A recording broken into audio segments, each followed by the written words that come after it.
গ্রামের এক ধূসর পরিত্যক্ত কোণে দাঁড়িয়েছিল এক নিঃশব্দ জীবন।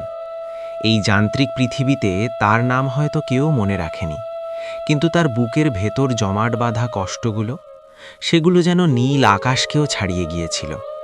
তার নাম ছিল আকাশ। একদিন সেই অজাপাড়াগায় পা রাখল শহর থেকে আসা দুইজন বড় ব্যবসায়ী, তাজেল এবং অজিত। তারা গ্রামের পথে হাঁটতে হাঁটতে হঠাৎ থমকে দাঁড়ালো। পথের ধারে দাঁড়া দেখল সেই যুবককে।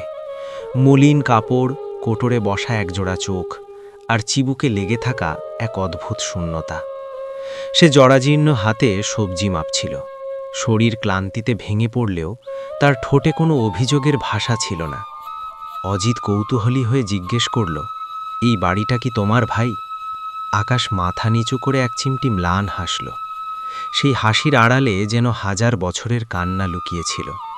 সে নিচু স্বরে উত্তর দিল, না ভাই, এই দুনিয়ায় আমার নিজের বলতে কিচ্ছু নাই।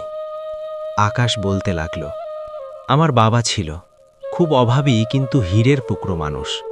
চিকিৎসা করতে করতে আমাদের যা ছিল সব শেষ হয়ে গেল।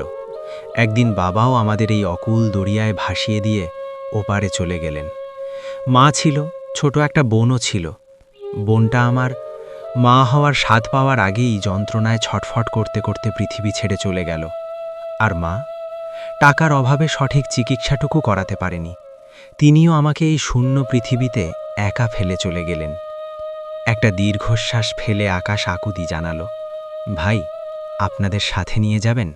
আমাকে কোনো টাকা দিতে হবে না, শুধু দুমুঠো ভাতের বদলে আমি সব কাজ করে দেব। আকাশের এই অসহায়ত্ব দেখে অজিত আর তাজেল তাকে শহরে নিয়ে এলো। আকাশে মনে হলো এবার বুঝি তার দীর্ঘ কষ্টের রাত শেষ হবে। কিন্তু সরল আকাশ জানত না এই আশ্রয়ের আড়ালে লুকিয়ে আছে এক ভয়াবহ দানবীয় স্বার্থপরতা। সে জানত না তার জীবনটা বিষিয়ে দেওয়ার এক ভয়াবহ নীল নকশা তৈরি হচ্ছে। কি অপেক্ষা করছে আকাশের ভাগ্যে, জানতে হলে চোখ রাখুন পরবর্তী পর্বে।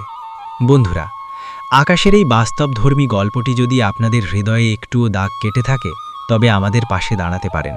এই ধরনের আরও হৃদয়স্পর্শী গল্প নিয়মিত পেতে আমাদের সাজু স্টোরি ফেসবুক পেজটি ফলো করুন এবং সাজুর গল্পঘর ইউটিউব চ্যানেলটি সাবস্ক্রাইব করে দিন। আপনাদের একটু ভালোবাসাই আমাদের অনুপ্রেরণা। ধন্যবাদ।